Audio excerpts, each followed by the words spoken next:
Now originally when I was making this video, I was looking for the #1 legitimate player on Premier. What I found goes so much deeper.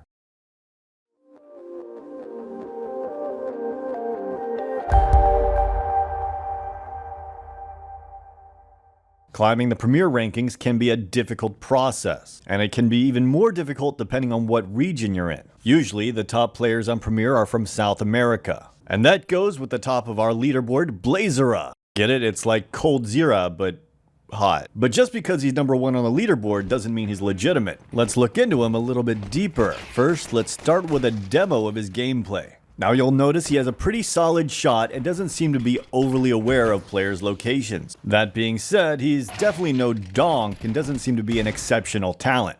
In fact, as you watch this, it looks like something else may be going on here. The other team just seems so discombobulated and doesn't seem like they should be playing at 30k. But obviously, he's not going to be able to choose who he's playing against, so we can't hold that against him. Maybe South America is just a weaker region. Or maybe there's something else. But the main thing is, as far as I can tell, this guy does not seem to be using a radar hack and does not seem to be using a wall hack. Now I'm sure there will be some viewers out there that say this guy looks like he's aimbotting. As far as I can tell, it looks clean to me. And his reaction time doesn't seem superhuman at all. So is that it? Is the #1 player in the world on Premier just legitimate? My search is over. Well, not exactly. As you can see, there is definitely something off here. This guy just does not seem to be good enough at this game to be the best player in the world. Especially not in a ladder full of cheaters, wall hackers, and aimbotters. Now keep in mind, I'm not saying he's a bad player, and of course they are winning this game 6-1, so he doesn't really have to worry about too much. But he's also missing simple jumps, simple shots, and lacks the consistency you'd expect out of someone at this level. And it got me thinking, does this person have a Face-It? And how well do they do if they do have a Face-It? And as you can see, they do have a Face-It, and they are on the brink of hitting Face-It rank 10. And Face-It rank 9 is nothing to laugh about. It is a pretty solid rank. So they also do seem to perform pretty well on client, but I don't think Face-It HQ is going to invite them down to their office to try to prove themselves. And what I mean by that is you'd kind of expect someone at the top of the Premier ladder to also kind of be near the top of the Face-It ladder. Alright, let's go finish the demo off so you can see the rest of his gameplay and see if anything sparks any interest.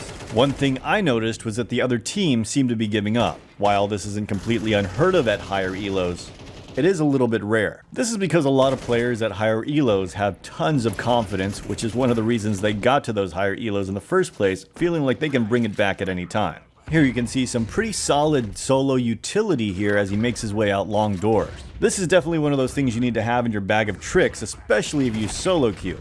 Now onto the counter-terrorist side, you can see the score line is 11-1, a complete and total blowout. And while he's not able to lock down the B site, his teammates are still able to win the round somehow. The last play here is him pushing aggressive on Cat with the M4, spraying one down and trying to tap the other two down with a USP, getting that last kill. It's a good play, and he does a good job with it. Let's just leave it at that. Now he is #1 on the leaderboard, but as you can see here, there's actually a player in this game that's actually ranked higher than him. Limousine. Wait, is Limousine legitimate? From the very first round, it looks like Limousine has a little bit too much awareness.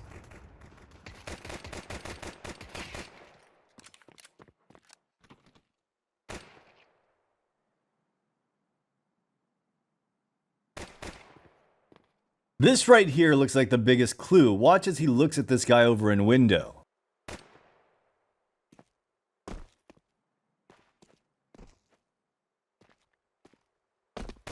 That pistol was shady as all hell. He seemed to know exactly where everyone was and when they were coming from that angle. Overall, this guy's awareness seems to be better than it should be. So I decided to check his Face-It, but there was one problem. He had no Face-It. So I went to the next best thing, his Leadify. And the first thing that I noticed was his clutching was almost 30, and his opening duels are almost 10. That's kind of insane. The next thing I checked was his time to damage, because that's usually a sign of a cheater if they're below like 300 on average. But as you can see, it's definitely within the normal range. So wait a second, is this guy legit or is he legit hacking?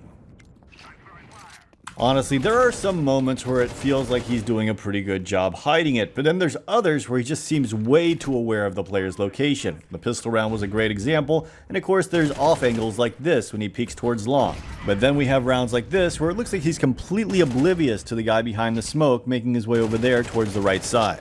So I'd love to ask you guys, what do you guys think? Do you guys think this guy looks like he's legitimate, or do you guys think he looks like he's cheating? Well, the fact that his elo is higher than the #1 ranked player in the world should be a good clue.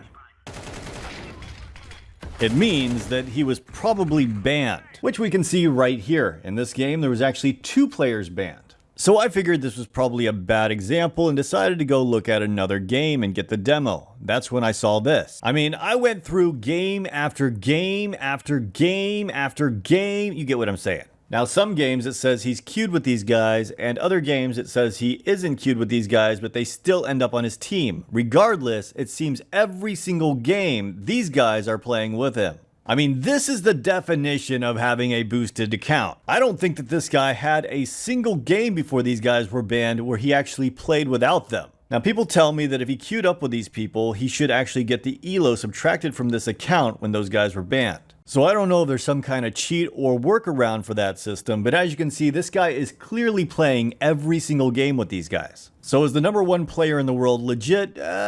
Technically. But he had cheaters boost him there. Now I kept going and was hoping that I'd eventually find an end to this madness, but no, it just kept going and going and going.